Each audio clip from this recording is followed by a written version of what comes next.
اب میرے بھائیوں جو آیت آ رہی ہے سورۃ النحل کی آیت نمبر 125، یہ آیت مبارکہ میں نے اپنی سینکڑوں ویڈیوز میں کوٹ کی ہے۔ ادعو الی سبیل ربک بالحکمہ، بلاؤ اپنے رب کے راستے کی طرف حکمت کے ساتھ،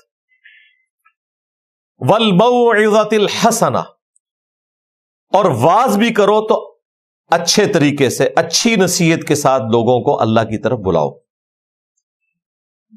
وجادلہم باللتی ہی احسن، اور کہیں بحث کرنی پڑ جائے، مجادلہ کرنا پڑ جائے، ڈبیٹ کرنی پڑ جائے، جس کے لیے عموماً ہمارے ہاں تو ایک بڑا نٹوریس سا ورڈ یوز ہوتا ہے، مناظرہ، آمنے سامنے بیٹھ کے ڈبیٹ کرنا،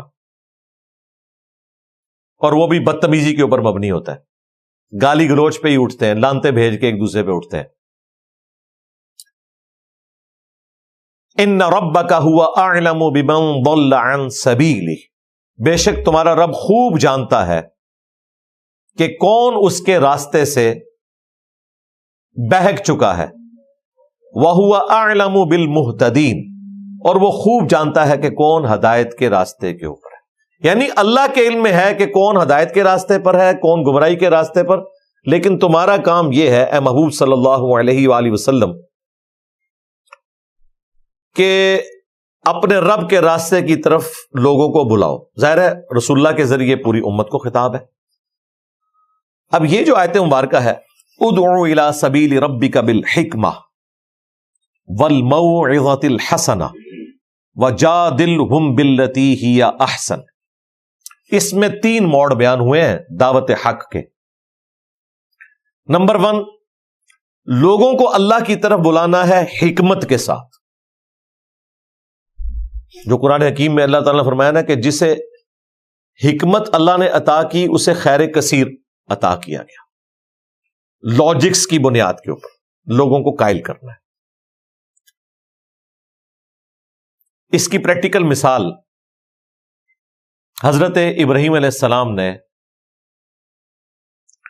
بادشاہ کے دربار میں جو دلیل رکھی تھی، سورۃ البقرہ میں اللہ تعالیٰ نے اس واقعے کو ذکر کیا ہے، پارہ نمبر 3 کے سٹارٹ میں، جب اللہ تعالیٰ کی ذات کے حوالے سے ڈسکشن شروع ہوئی تو بادشاہ کے سامنے ابراہیم علیہ السلام نے دلیل رکھی کہ میرا رب وہ ہے جو زندہ کرتا ہے اور مارتا ہے، یہ اللہ کی خوبی ہے۔ تو جواباً اس نے کہا کہ میں بھی زندہ کرتا ہوں اور مارتا ہوں۔ کس طریقے سے اس نے کیا وہ ہمیں اسرائیلی روایتوں میں ملتا ہے، قرآن خاموش ہے۔ 2 قیدی اس نے بلوائے، ایک کو آزاد کر دیا، ایک کو قتل کروا دیا، حالانکہ اس واقعے کا کوئی لینا دینا نہیں تھا زندہ کرنے اور مارنے کے ساتھ۔ ہونا تو یہ چاہیے تھا کہ وہ قیدی کو قتل کر کے دوبارہ زندہ کرتا، لیکن حضرت ابراہیم علیہ السلام کو پتہ چل گیا کہ اس معاملے میں بحث کروں گا تو یہ اور طرف نکل جائے گا، بہتر یہ ہے کہ اسے ویل لیفٹ کیا جائے، اور حکمت کے ساتھ اس کے سامنے اگلی دلیل رکھی جائے۔ اور وہ یہ دلیل رکھی کہ میرا رب وہ ہے جو مشرق سے سورج نکالتا ہے، تو مغرب سے نکال کے بتا۔ اب یہ تو ہو نہیں کر سکتا تھا، قرآن کے الفاظ ہیں کہ وہ کافر ہکا بکا رہ گیا، یہ حکمت ہے۔ اسی طریقے سے ابراہیم علیہ السلام کو اللہ نے یہ سجھایا، سورۃ الانعام میں آتا ہے کہ انہوں نے ستاروں کی طرف دیکھا، کہا کہ یہ ہے میرا رب، یہ سوالیہ انداز میں تھا، یعنی ستاروں کی پوجا کرنے والے لوگ بھی تھے نا۔ اور جب صبح ہوئی سارے ستارے غائب ہو گئے سورج کی روشنی میں، تو انہوں نے کہا اگر یہ رب ہوتا تو غائب کیوں ہوتا؟ ایسے ڈوب جانے والوں سے میں کوئی عقیدت کا یا اس قسم کا رشتہ نہیں رکھ سکتا۔ اسی طریقے سے چاند کو مخاطب کر کے پھر سورج، کہا کہ یہ تو سب سے بڑا ہے، یہ ہے خدا، لیکن وہ بھی غروب ہو گیا۔ پھر انہوں نے اپنی قوم کو سکھانے کے لیے اللہ کے حضور متوجہ ہو کر دعا کی کہ اے اللہ اگر تو مجھے ہدایت نہیں دے گا تو میں تو گمراہ ہو جاؤں گا۔ اس کے بعد اللہ تعالیٰ مانتا ہے کہ یہ طریقہ ہم نے سکھایا تھا ابراہیم علیہ السلام کو، نہ کہ یہ کہ انہوں نے کلیم کیا کہ سورج میرا رب ہے، کیونکہ یہاں کئی لوگوں نے چشتی رسول اللہ کا دفاع کرنے کے لیے یہ کہا کہ امتحاناً کلمات کفر بھی بولے جا سکتے ہیں. حضرت ابراہیم علیہ السلام پہ جھوٹ انہوں نے باندھ دیا کہ حضرت ابراہیم نے بھی تو کہا تھا نا کہ سورج میرا رب ہے. انہوں نے یہ نہیں کہا تھا، انہوں نے سوالیہ انداز میں کہا تھا یہ ہے میرا رب، اور پھر اس کے اوپر ورڈکٹ دی. کیونکہ اس کے بعد ذکر ہے کہ یہ حکمت ہم نے سجائی تھی حضرت ابراہیم علیہ السلام کو کہ اس طریقے سے کرو. دوسرا موڈ ذکر ہوا والموعظۃ الحسنہ، اچھے واز کے ذریعے بلاؤ. اچھا واز، اچھی تقریر، بشرطے کہ اس میں کوئی کہانیاں نہ ہو، حکمت بھری گفتگو ہو، دل میں رکت پیدا کرنے والی گفتگو ہو. اس قسم کے اوریجنل واقعات بھی موجود ہیں، وہ بھی بیان کیے جا سکتے ہیں. قرآن حکیم میں اس قسم کے واقعات موجود ہیں. حضرت یوسف علیہ السلام کی پوری جو بایوگرافی آئی ہے سورہ یوسف میں، وہ تو انسان جتنی بار پڑھتا ہے نا دل پسی جاتا ہے کہ اللہ تعالیٰ اپنے نیک بندوں کو کیسی کیسی آزمائش میں مبتلا کرتا ہے. تو اچھے واز کے ذریعے بھی اللہ کی طرف بلایا جائے. ابراہیم علیہ السلام نے یہ کام بھی کیا. سورہ مریم میں انہوں نے اپنے باپ، اور اس میں اختلاف ہے کہ وہ باپ ان کے والد تھے یا چچا تھے، کیونکہ چچا کے لیے بھی باپ کا ورڈ استعمال ہوتا ہے. اس وقت یہ زیر بحث نہیں، بہرحال وہ باپ تھے. وہ مشرک تھے، آزر ان کا نام تھا. انہیں اللہ کی طرف بلایا اور اتنی پیار اور محبت کے ساتھ اچھا واز کیا. وہ الفاظ اللہ تعالیٰ نے سورہ مریم میں نقل کیے ہیں. وہ الفاظ کیا ہیں کہ ابراہیم علیہ السلام نے کہا اذ قال لأبیہ، جب انہوں نے اپنے باپ سے کہا یا ابتی لم تعبد ما لا يسمع ولا يبصر، آپ ایسی چیزوں کو کیوں پوجتے ہیں جو نہ سن سکتی ہیں نہ دیکھ سکتی ہیں، یعنی یہ بت، ولا یغنی عنک شیئا، اور وہ آپ کے کسی کام بھی نہیں آ سکتے. بابت شاہی کوئی نہیں، یہ وہی ہے شیئا، کوئی شاہی نہیں. اتنی سی چیز کے لیے بھی آپ کو وہ فائدہ نہیں پہنچا سکتی. یا ابتی، اے ابا جان، انی قد جاءنی من العلم، بے شک میرے پاس تو علم کی بات آئی ہے، ما لم یأتک، جو آپ کے پاس نہیں آئی.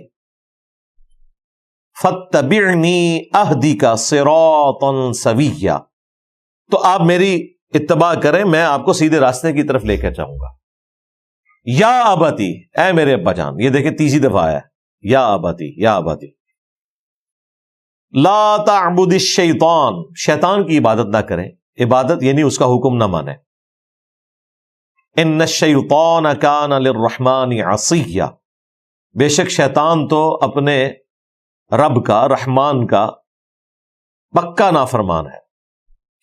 یا ابتی، اے میرے ابا جان، انی اخاف ان یمسک عذاب من الرحمن، مجھے اس بات کا خوف ہے کہ رحمان کی طرف سے کوئی عذاب نہ آپ کو پکڑ لے اگر آپ نے یہ بت پرستی اور یہ شرک جاری رکھا. فتکون للشیطان ولیا، تو شیطان پھر آپ کا ولی ہو جائے، آپ اس کے ولی ہو جائیں، جو انجام اس کا ہونے والا ہے وہی آپ کا ہو جائے. یہ انہوں نے یا ابتی یا ابتی، اے ابا جان اے ابا جان، کوئی بدتمیزی نہیں کی. لیکن ابے کہاں ہوتے ہیں سمجھنے والے؟ وہ پیغمبر کے ابے کیوں نہ ہو، سوائے ان کے کہ جن کو اللہ تعالیٰ توفیق دے دے. کتنا پیارا واز تھا. جواب میں انہوں نے کیا کہا ابا جی نے؟ قالا، تو وہ بولا اراغب انت عن آلہتی یا ابراہیم، اے ابراہیم تو مجھے میرے خداؤں سے دور کرنا چاہتا ہے؟ لئن لم تنتہی، اگر تو ان باتوں سے باز نہ آیا، اس دعوت حق سے نہ ہٹا، لأرجمنک، تو میں ضرور تجھے سنسار کر دوں گا. یہ دیکھیں باپ بیٹے کو کہہ رہا ہے کہ تجھے پتھر مار مار کے تباہ و برباد کر دوں گا. وَاہْجُرْنِی مَلِیًّا، اور اب تو ایک لمبے عرصے کے لیے میری نگاہوں سے دور ہو جا، نہیں تو میں نے تجھے مار دینا ہے. اور لمبے عرصے کے لیے میرے سامنے نہیں آنا. قال سلام علیک، تو انہوں نے جواب میں کہا کہ آپ پر سلامتی ہو. ساستغفر لک ربی، ان قریب میں اپنے رب کے حضور آپ کے لیے دعا کروں گا. انہ کان بی حفیہ، بے شک وہ مجھ پر بڑا مہربان ہے. لیکن یہ بھی پھر اللہ تعالیٰ نے بعد میں منع کر دیا سورہ توبہ میں کہ جو شرک کی حالت میں مر گیا اب اس کے لیے دعا بھی نہیں کرنی. زندگی میں کر سکتے ہیں، بعد میں نہیں کر سکتے. اس سے یہ بھی پتا چلا کہ آپ جتنا مرضی اچھا واز کر لیں، جب سامنے بیٹھے ہوئے لوگ بات ماننا نہیں چاہتے، چاہے وہ آپ کا باپ ہی کیوں نہ ہو جو آپ کی عادت سے بھی واقف ہے، اس کے باوجود وہ بات قبول نہیں کرے گا اگر وہ ضد اور ہٹ درمی پر اڑا ہوا ہے. تو یہ اچھے واز کی مثال. تیسرا موڈ ذکر ہوا تھا وَجَادِلْهُمْ بِالَّتِي هِيَ أَحْسَنُ، اور مجادلہ کرو ان کے ساتھ احسن طریقے کے ساتھ. مجادلہ یعنی ترکی بد ترکی گفتگو، ڈیبیٹ. وہ بات کریں اسی لیول کا انہیں الزامی جواب، جسے میں پھکی کہتا ہوں، اینٹی وینم کہتا ہوں. لیکن وہ بھی باللتی ہی یا احسن انداز میں ہونی چاہیے، اس میں گالی گلوچ نہ ہو. لیکن یہ نیچرل چیز ہے، جب مجادلہ ہوگا نا، آپ گالی نہ بھی نکالیں اگلے کو گالی لگنی ہے، کیونکہ مجادلہ ہو رہا ہے نا. یہ مجادلہ حضرت ابراہیم علیہ السلام نے بھی کیا. دیکھیں میں نے یہ تینوں موڈ میں حضرت ابراہیم علیہ السلام کو رول ماڈل کے طور پر پیش کیا، کیونکہ یہ جو رکوع کا آغاز ہی اللہ تعالیٰ نے ابراہیم علیہ السلام سے کیا تھا. ان ابراہیم کان امۃ قانتا للہ حنیفا. تو میں نے ضروری سمجھا کہ حضرت ابراہیم جو ہمارے لیے رول ماڈل ہیں، انہی کی زندگی سے وہ مثالیں پیش کی جائیں جو قرآن میں آئی ہیں. اب یہ جو مجادلے کی مثال ہے نا، یہ تو کمال کی مثال ہے. وہ ہے سورۃ الانبیاء کے اندر بڑا مشہور واقعہ ہے، وہ بھی کمال کا واقعہ ہے کہ حضرت ابراہیم علیہ السلام نے جب ان کی قوم ایک سالانہ میلے کے اوپر گئی ہوئی تھی، پیچھے سے انہوں نے ایک کلہاڑا لے کر بت خانے میں گھس گئے اور سارے بت توڑ دیے، اور جو سب سے بڑا بت تھا اس کے کندھے کے اوپر جا کر کلہاڑا رکھ دیا. یہ مجادلہ کرنے لگے ہیں. اس میں حکمت بھی شامل ہے، اس میں اچھا واعظ بھی شامل ہے، اور مجادلہ بھی شامل ہے. وہ مجادلہ ہوگا، ظاہر ہے جب آپ نے بزرگان دین ہی ان کے ذبح کر دیے ہیں تو مجادلہ تو ہونا تھا. جب وہ واپس آئے انہوں نے دیکھا کہ سارے بت ٹوٹے پڑے ہوئے ہیں، تو بڑے پریشان ہوئے، میٹنگ کال کی اور انہوں نے کہا کہ جس نے بھی ہمارے بتوں کے ساتھ یہ کیا ہے وہ بڑا ظالم ہے. بھائی بت تو تمہاری حفاظت کرنے کے لیے تھے، تمہارے جھوٹے معبود تھے، وہ بیچارے اپنی بھی حفاظت نہیں کر سکے. اس طرف ان کا دھیان خود نہیں گیا. تو جب انہوں نے میٹنگ کی نا تو اس میں پھر بات سامنے آئی. قالوا سمعنا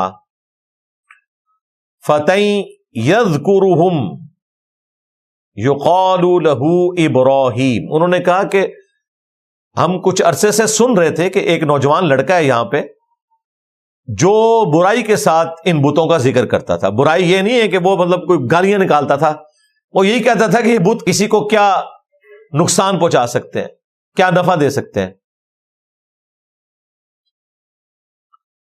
قالوا فأتوا به على اعین الناس. تو انہوں نے پھر مشورہ کر کے کہا کہ لوگوں کے سامنے سے پیش کرو، لعلهم یشهدون، تاکہ وہ گواہی دیں اس بات کی کہ واقعی یہی وہ بندہ ہے.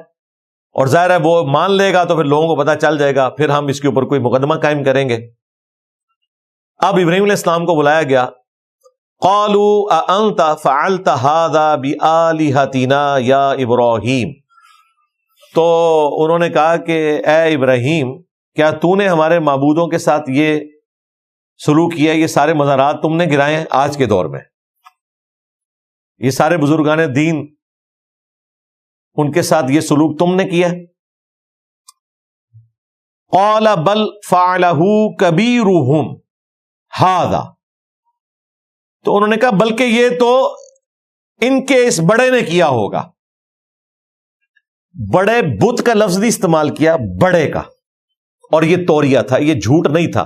یہ ذو معنی جملہ تھا جس کے دو معنی بنتے ہیں کہ ان کے بڑے نے کیا، یعنی ایسا جو طاقت میں ان سے بڑا ہے، یعنی کہ میں ڈائریکٹ اپنا نام نہیں لیا، اور انہیں یہ میسج کنوے کرنے کی کوشش کی کہ یہ بڑے بت نے کیا کیونکہ کلاڑا اس کے کندھے کے اوپر رکھا ہوا تھا، تاکہ یہ سوچیں، کیونکہ اس کے شروع میں آیا کہ وہ توڑنے کے بعد انہوں نے کلاڑا رکھا بڑے بت کے اوپر تاکہ یہ سوچیں، کیونکہ پورا پلان تھا نا مجادلہ کرنے کا۔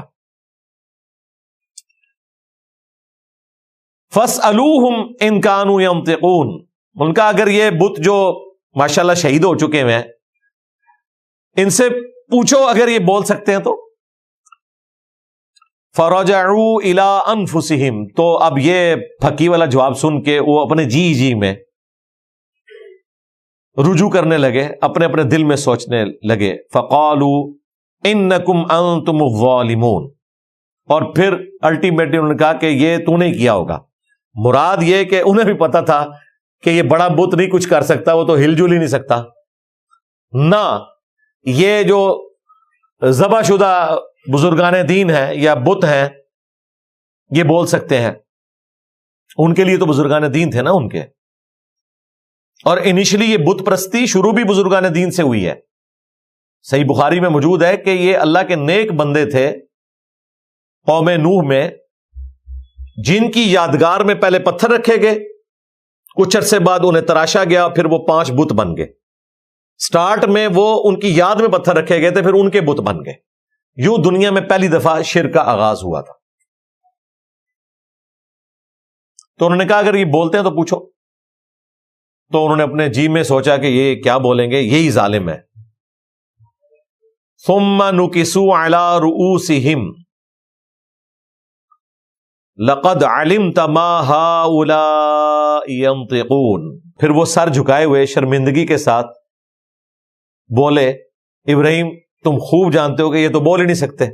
اب ابراہیم علیہ السلام کو ملی فل ٹاس، تو دیکھیں پھر کس طریقے سے باؤنڈری سے باہر گئی ہے۔ قال، تو انہوں نے فرمایا افتعبدون من دون اللہ، کیا تم اللہ کے سوا ان ہستیوں کی عبادت کرتے ہو، ما لا ينفعکم شیئا ولا یضرکم، جو کسی شے کا بھی تمہیں نفع نہیں دے سکتے نہ نقصان دے سکتے۔ صرف عبادت کی نفی نہیں ہوئی ہے، نفع اور نقصان کا بھی ذکر آیا۔ یہ کہتے ہیں نا نہیں ہم اپنے بزرگان دین کی عبادت نہیں کرتے، ہم قبروں کی عبادت نہیں کرتے، نفع نقصان کا تو عقیدہ رکھتے ہو نا، دونوں چیزوں کی نفی آئی ہے۔ اف لکم، تف ہے تمہارے اوپر، وَلِمَا تَعْبُدُونَ مِن دُونِ اللَّهِ، اور ان بتوں کے اوپر بھی تف ہے جن کو تم اللہ کے سوا معبود بنائے ہوئے ہو۔ افلا تعقلون، کیا تم عقل نہیں رکھتے؟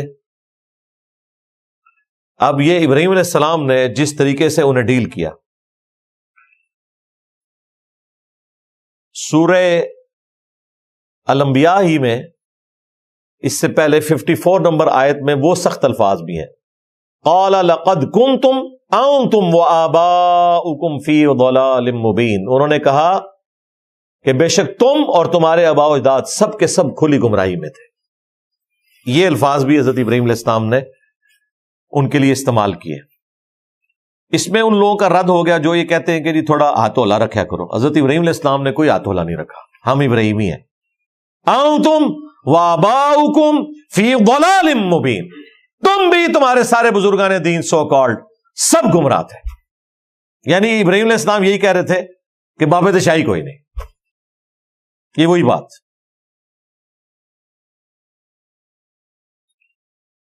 پھر ان کو ذرا آر دلائی تو انہوں نے جواباً کہا قالوا حرقوہ، اسے جلا دو، وانصروا آلہتکم ان کنتم فاعلین، اور اپنے معبودوں کی مدد کرو اگر تمہیں کچھ کرنا ہے۔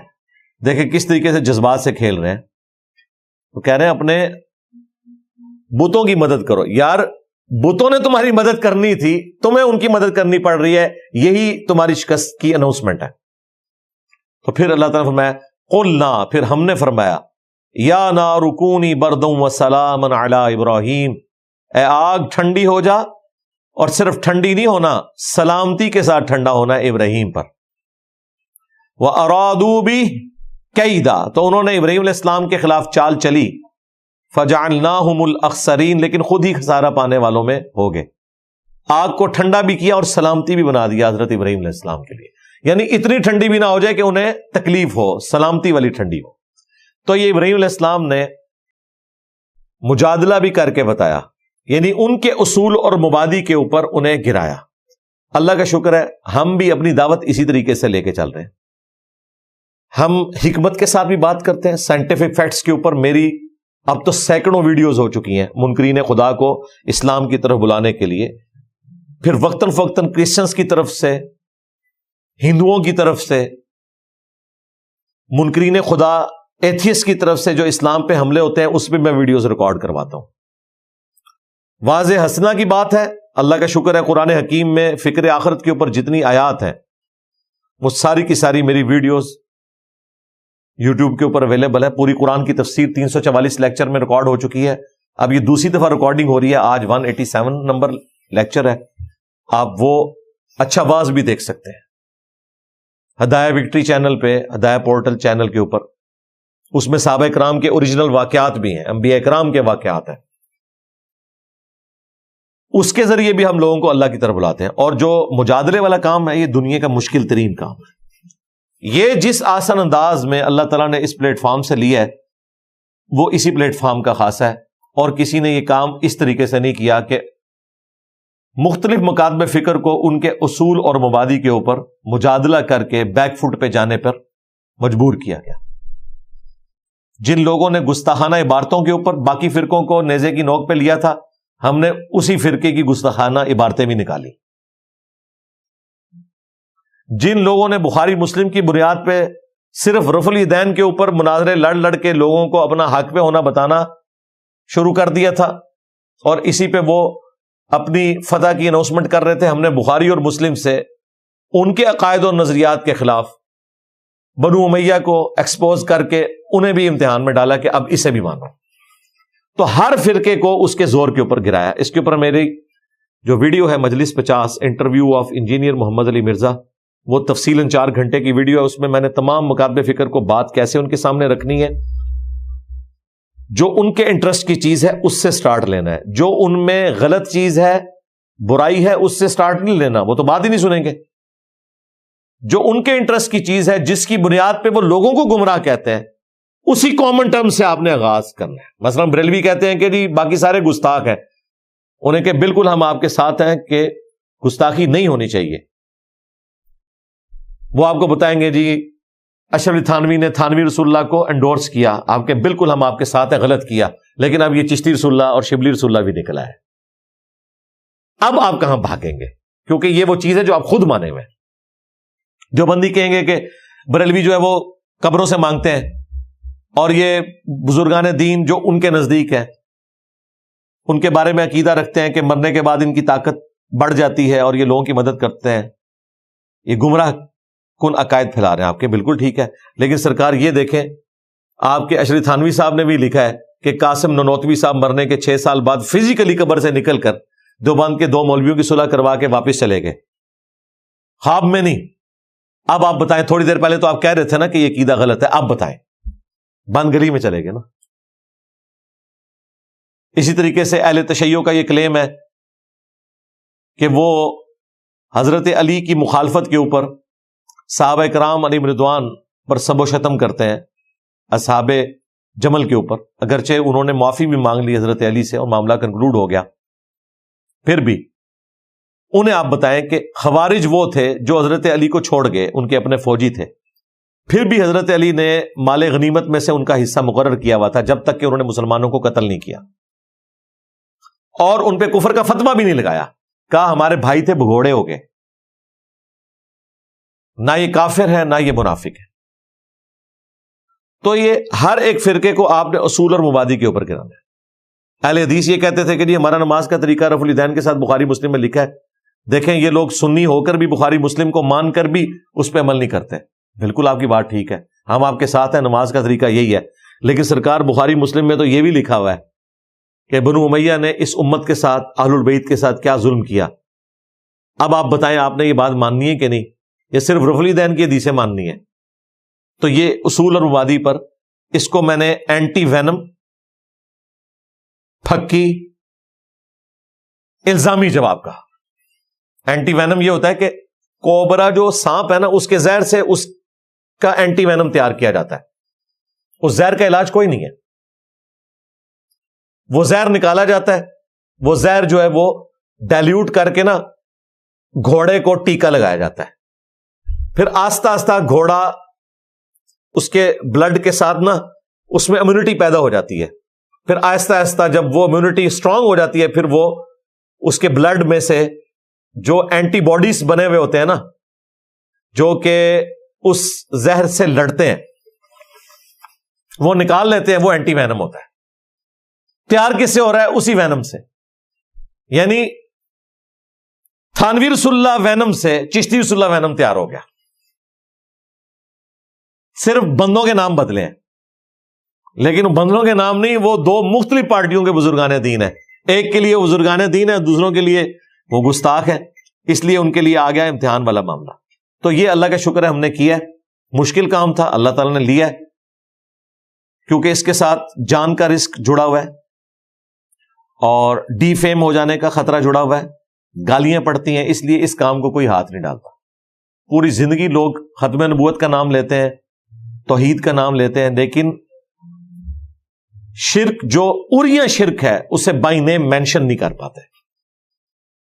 اس کی وجہ سے لوگ ان کی بات سن کے بھی اسی عقیدے پہ رہتے ہیں جس پہ وہ پہلے تھے، صرف ان کی گفتگو کو انجوائے کرتے ہیں۔ لیکن اللہ کا شکر ہے ہمارا کوئی چھوٹا سا کلپ بھی کسی کے موبائل میں چلا جائے نا، تو ایک بار بندے ہل جاتے ہیں کہ یار یہ کون ہے جو اتنے کانفیڈنس سے بول رہا ہے، میرا نبی عیسیٰ ہے ہی کوئی نہیں، تیرے بابے تھے شے ہی کوئی نہیں۔ تو ظاہر ہے اس کے آگے پیچھے میں پھر وہ بات کر کے اس کو کنکلوڈ کرتا ہوں۔ یہ وہ کام ہے جو مجادلہ ہے، اللہ کے فضل سے یہ کیا ہے، اللہ تعالیٰ اسے قبول فرمائے، اور اس میں اگر کوئی غلطی ہوئی ہے تو درگزر فرمائے، اور آئندہ بھی حکمت کے ساتھ اپنے معاملات کو لے کے چلنے کی توفیق عطا فرمائے۔ یہ 3 موڈ ذکر کر کے اگلا حصہ میں آیت کا آلریڈی کور کر چکا ہوں کہ اللہ تعالیٰ خوب جانتا ہے کون گمراہی پر ہے، اس کے راستے سے بہکا ہوا ہے، اور وہ خوب جانتا ہے کہ کون ہدایت پہ ہے۔ یعنی تمہارا کام یہ ہے کہ تم نے اللہ کی طرف بلانا ہے، اللہ کو پتا ہے کہ کون گمراہی اور ہدایت پہ ہے، وہ قیامت والے دن فیصلہ کرے گا۔ دنیا میں تمہارا کام یہ ہے کہ تم نے ادعو الی سبیل ربک بالحکمہ والموعظۃ الحسنہ وجادلہم باللتی ہی احسن، یہ کام تم نے کرنا ہے۔ وَإِنْ عَاقَبْتُمْ فَعَاقِبُوا بِمِثْلِ مَا عُوقِبْتُمْ، اگر تم کسی کو سزا دو تو بس اتنی ہی سزا دو جتنی اس نے تمہیں تکلیف دی ہے، جو سورہ المائدہ میں بھی آیا کہ آنکھ کے بدلے آنکھ، ناک کے بدلے ناک، دانت کے بدلے دانت، کان کے بدلے کان، ہر زخم کے بدلے اسی لیول کا زخم، اس سے زیادہ نہیں آپ دے سکتے۔ ما عوقبتم بہ، جو انہوں نے تکلیف پہنچائی اسی لیول کی۔ وَلَئِن صَبَرْتُمْ، اور اگر تم صبر اختیار کرو گے، لَهُوَ خَيْرٌ لِلصَّابِرِينَ، تو صبر کرنے والوں کے لیے اس سے بہتر چیز تو کوئی ہو نہیں سکتی۔ صبر کے لیے یہ ضروری نہیں ہے کہ آپ بدلہ نہ اتاریں، بدلہ اتار کر بھی صبر ہو سکتا ہے۔ اس تکلیف پر جو اللہ کی طرف سے آئی آپ صبر کریں، بدلہ لینا آپ کا حق ہے، کیونکہ تکلیف جو آپ پہ آئی ہے وہ تو نہیں ختم ہوئی نا۔ اگر کسی شخص کا بیٹا قتل ہو گیا ہے تو یہ تکلیف تو اس کی کبھی بھی ختم نہیں ہوگی، اس پہ تو اسے صبر کرنا ہوگا۔ یہ تکلیف ایون وہ قاتل کو پھانسی بھی چڑھوا دے تب بھی نہیں جا سکتی، بیٹا تو اس کا واپس نہیں آنا۔ لہٰذا یہ نہ سمجھیے گا کہ صبر کا مطلب یہ ہے کہ تم معافی کی روش اختیار کرو، یہ آپ کا رائٹ ہے کہ آپ معاف کرنا چاہتے ہیں کریں، نہیں کرنا چاہتے ہیں نہ کریں، وہ آپ کا رائٹ ہے۔ اگر معاف کریں گے، وہ سورہ شورا میں آیا کہ اگر کوئی معاف کر دے گا اس کے اگینسٹ پھر اللہ تعالیٰ مزید اجر قیامت والے دن دے گا، لیکن یہ آپ کی مرضی ہے، یہ اللہ تعالیٰ نے آپ کو کوئی اس پہ مجبور نہیں کیا۔ وَاصْبِرْ، اور اے محبوب صبر کرو، وَمَا صَبْرُكَ إِلَّا بِاللَّهِ، اور تمہارا صبر بھی اللہ کی توفیق سے ہی ہوگا۔ وَلَا تَحْزَنْ عَلَيْهِمْ، اور ان پر غم نہ کھاؤ جو تمہاری دعوت حق کو قبول نہیں کر رہے۔ وَلَا تَكُ فِي ضَيْقٍ مِّمَّا يَمْكُرُونَ، اور نہ ان کے فریبوں کی وجہ سے اپنے دل میں کوئی تنگی محسوس کرو۔ کہ کہیں میری دعوت حق کو نقصان نہ پہنچا دیں. تم سچائی کے ساتھ اپنی دعوت کو بیان کرو, اللہ تعالیٰ کی مدد تمہارے ساتھ ہے.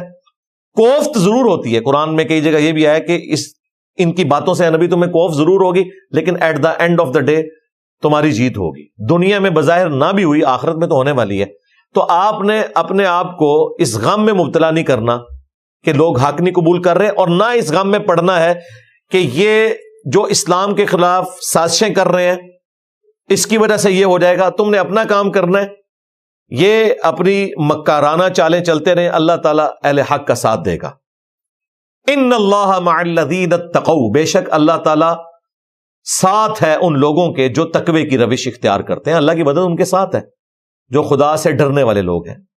والذین هم محسنون, اور وہ لوگ جو کہ نیکوکاری کی روش اختیار کرتے ہیں, درجہ احسان کے اوپر پہنچے ہوئے لوگ ہیں. اللہ تعالیٰ ان کی مدد فرمانے والا ہے. یعنی نبی الاسلام اور ان کے جانثار اہل البیت علیہم السلام اور جانثار صحابہ کرام علیہم رضوان سب کو تسلی دی جا رہی ہے کہ اللہ تمہارے ساتھ ہے, اور at the end of the day تمہاری کامیابی ہونے والی ہے, دنیا میں بھی اور آخرت میں بھی. اور دنیا نے دیکھا, ابھی تو آخرت میں جب لوگ اجر دیکھیں گے تو اس اجر کے تو کیا کہنے. الحمدللہ یہاں پہ ہمارا پارہ نمبر 14 بھی مکمل ہوا اور سورۃ النحل بھی کمپلیٹ ہوئی. سبحانک اللہم وبحمدک, اشہد ان لا الہ الا انت, استغفرک واتوب الیک, وما علینا الا البلاغ المبین. جزاکم اللہ خیرا.